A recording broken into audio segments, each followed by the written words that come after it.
Hello students, hope you all doing well. I Dinesh Rawat, your subject faculty, and the topic for today is World Trade Organization.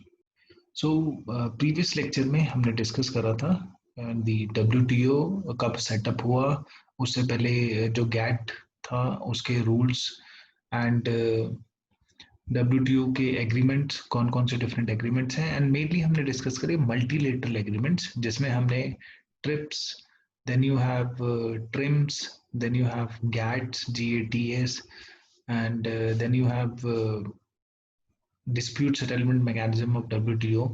Now हम discuss करेंगे कुछ regional trade agreement जो focus होता है that is between the countries. अगर कुछ special favour है अगर कंट्री के बीच में या फिर कोई पर्टिकुलर टू कंट्रीज के बीच में कोई पर्टिकुलर प्रोडक्ट या कुछ प्रोडक्ट्स हैं जिनके एक्सपोर्ट इंपोर्ट में एक वो कंट्रीज आपस में कुछ रेस्ट्रिक्शंस कम कर देती हैं, सो उनको हम कहते हैं रीजनल ट्रेड एग्रीमेंट्स। सो वो डिस्कस करेंगे। Let's start.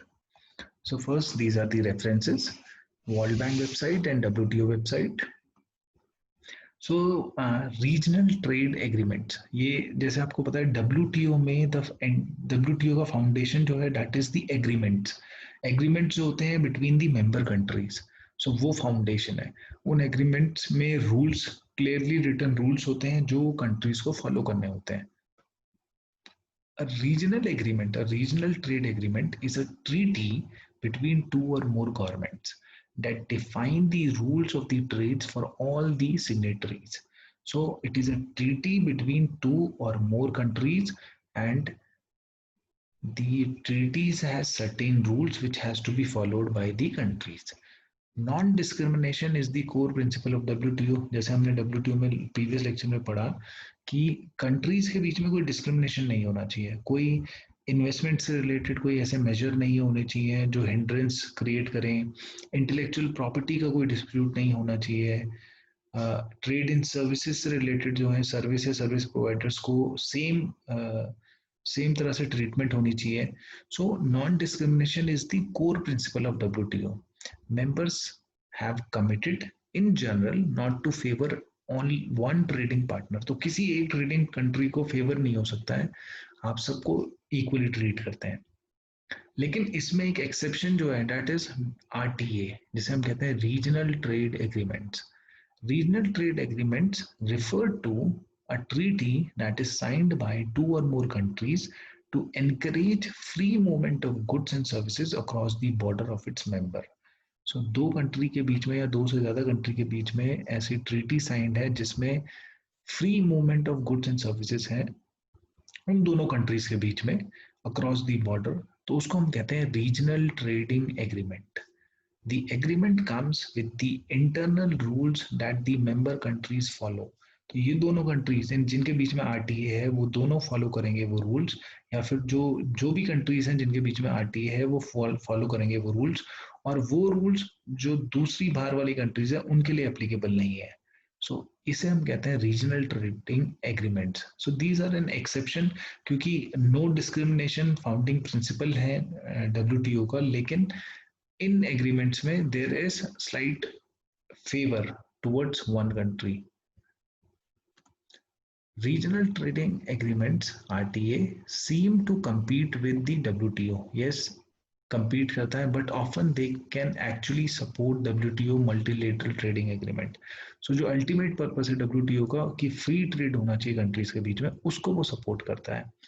These deals by their very nature are discriminatory as only their signatories enjoy more favorable market access condition। Yes, they are by the nature very discriminatory हैं, क्योंकि जो countries हैं जिनके बीच में RTA है वो कुछ फेवरेबल मार्केट कंडीशंस एक्सेस करती हैं। So RTA defined in the WTO as reciprocal preferential trading agreement. एक तरह से बाइंडिंग प्रेफरेंशियल ट्रेडिंग एग्रीमेंट है, दोनों कंट्रीज को बाइंड करता है to follow this rules which are written in the treaty. So two or more partners have allowed countries to negotiate rules and commitments that go beyond what was possible multilaterally। अब इसमें different types हैं, जैसे first आता है preferential trade agreement. तो preferential trade agreement है जिसमें this is the lowest level of commitment to reducing barriers, trade barriers. So countries के बीच में अगर प्रेफरेंशियल ट्रेडिंग एग्रीमेंट है, इसका मतलब कि इतना ज्यादा ट्रेड बैरियर्स से रिलेटेड उन्होंने काम नहीं करा है, but yes slight preference is there, but बहुत लोएस्ट लेवल ऑफ कमिटमेंट है ये towards reducing trade barriers. Second आता है free trade agreement. Free trade agreement में, in a free trade agreement all trade barriers, सारे जो बैरियर्स थे among the members are eliminated, which means they can freely move goods and services among themselves. तो दोनों countries के बीच में free movement of goods and services होता है, इसे हम कहते हैं free trade agreement, FTA, Free Trade Agreement. There is no barrier and the goods and services are moved freely between the countries. Preferential में जो बैरियर्स होते हैं इसमें इतना बैरियर्स को रिड्यूस नहीं करा जाता है, इसलिए इसे हम कहते हैं लोएस्ट लेवल ऑफ कमिटमेंट होता है ये टुवर्ड्स रिड्यूसिंग बैरियर्स। फिर फ्री ट्रेड एग्रीमेंट के बाद आता है कस्टम यूनियन। कस्टम यूनियन में apart from goods and services you can also, जो दो कंट्री के बीच में एक तो जो कोई बैरियर नहीं है, there is no barrier, and they also adopt common external barrier. तो जो बाहर कंट्रीज हैं जिनके साथ एग्रीमेंट नहीं है, सो उनके साथ एक जो रूल रहेगा, जो पॉलिसीज रहेंगी वो कॉमन रहेंगी। So let suppose A and B country है जिनके बीच में रीजनल ट्रेड एग्रीमेंट है, और जो सी कंट्री है, सो ए एंड बी के जो रूल्स रहेंगे सी के लिए that would be same. But अगर हम फ्री ट्रेड एग्रीमेंट की बात करें, सो ए और बी के बीच में अगर फ्री ट्रेड एग्रीमेंट है, लेकिन सी के साथ जो रूल्स रहेंगे उनके वो डिफरेंट रहेंगे, वो ए का सी के साथ डिफरेंट रूल है एंड बी का सी के साथ डिफरेंट रूल है। सो यहाँ पर आप देख सकते हैं when it comes to dealing with non members, that is C country, the trade policies of each member still take effect. So different trade policies होती है, ए की सी के साथ डिफरेंट रहेगी और बी की सी के साथ डिफरेंट रहेगी, लेकिन कस्टम यूनियन में जो ए की है सी के साथ वो ही ट्रेड पॉलिसी बी की सी के साथ रहेगी।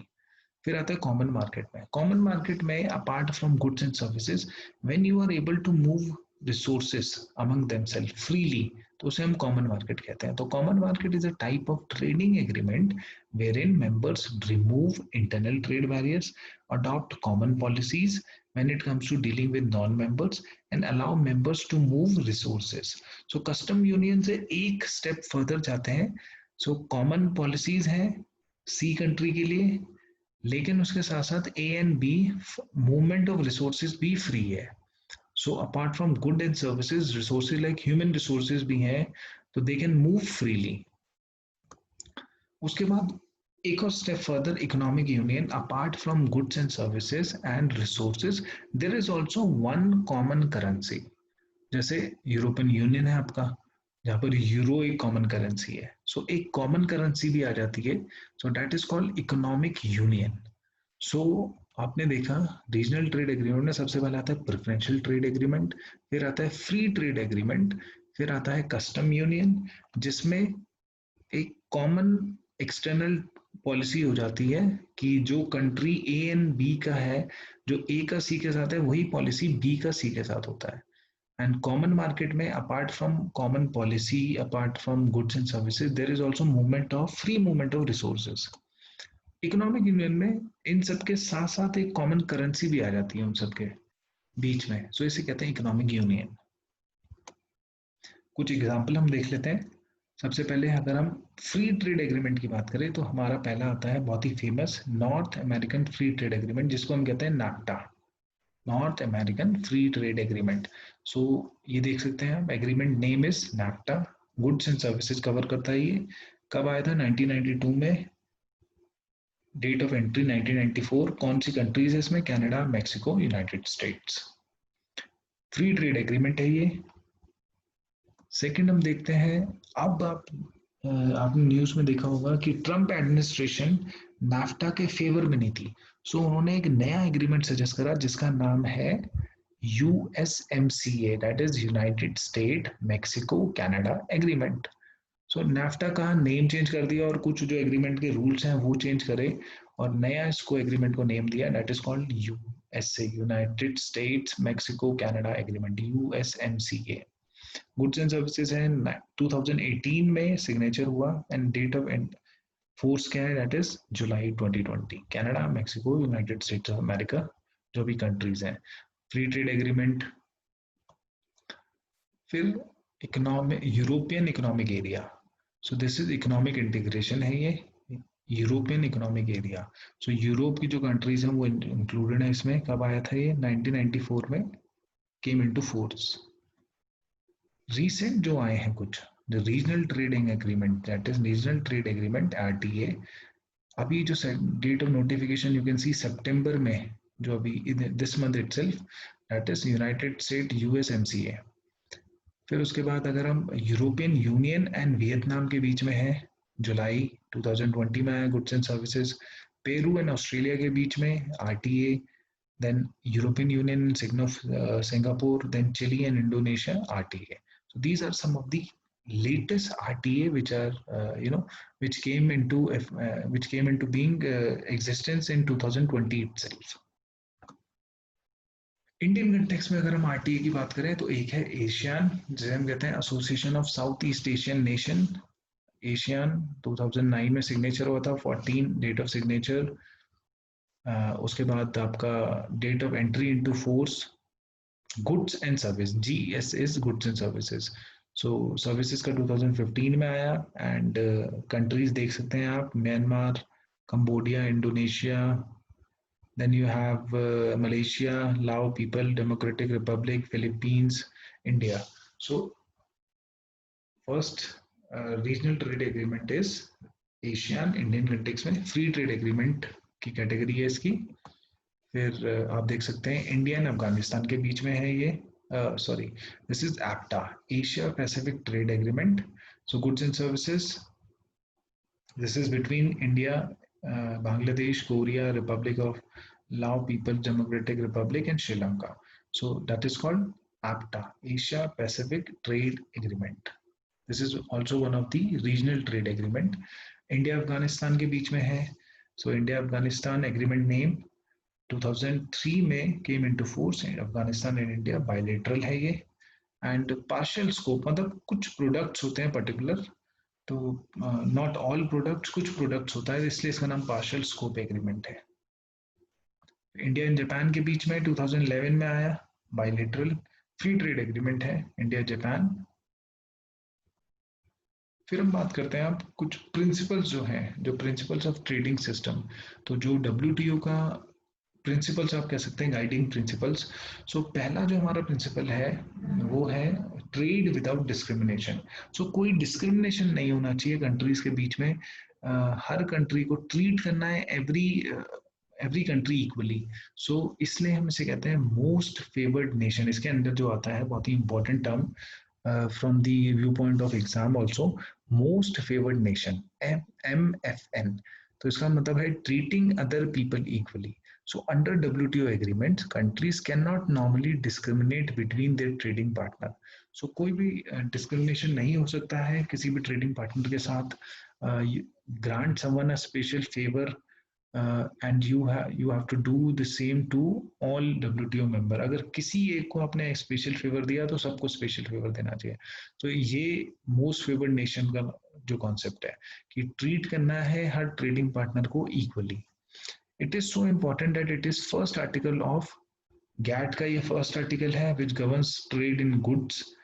MFN is also a priority in GATS when you talk about trade in services. GATT चाहे आप investment intellectual property right की बात करें उसमें भी MFN जो है, MFN that is very important. So इसलिए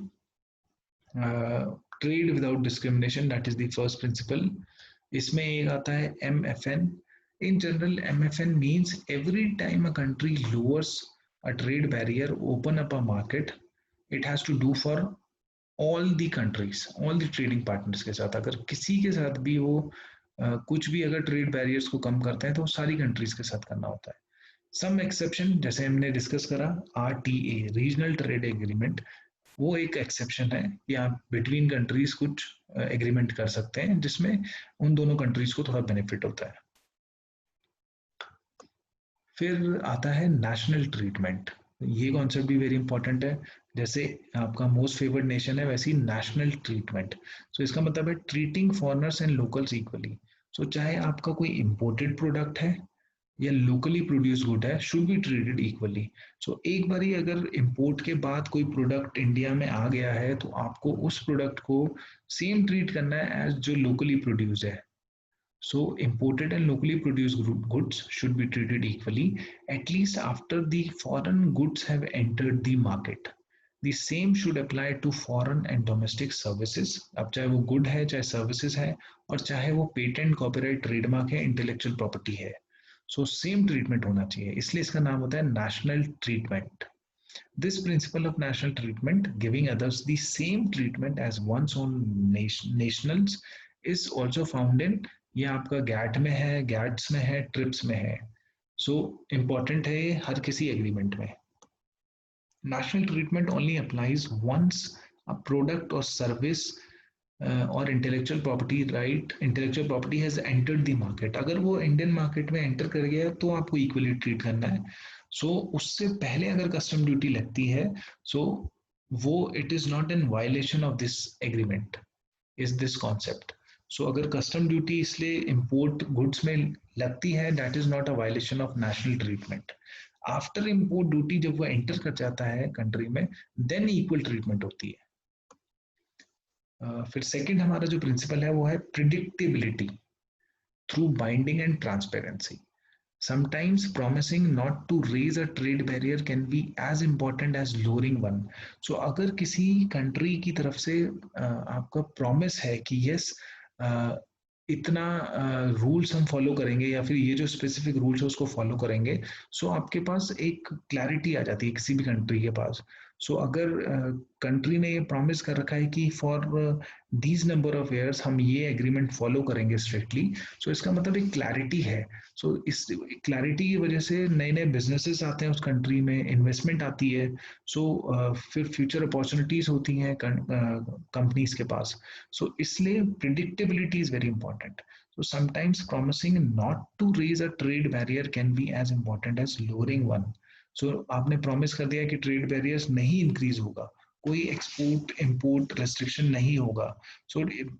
ये एक बहुत ही क्लियर पिक्चर देता है, क्लियर व्यू देता है फॉर फ्यूचर अपॉर्चुनिटीज।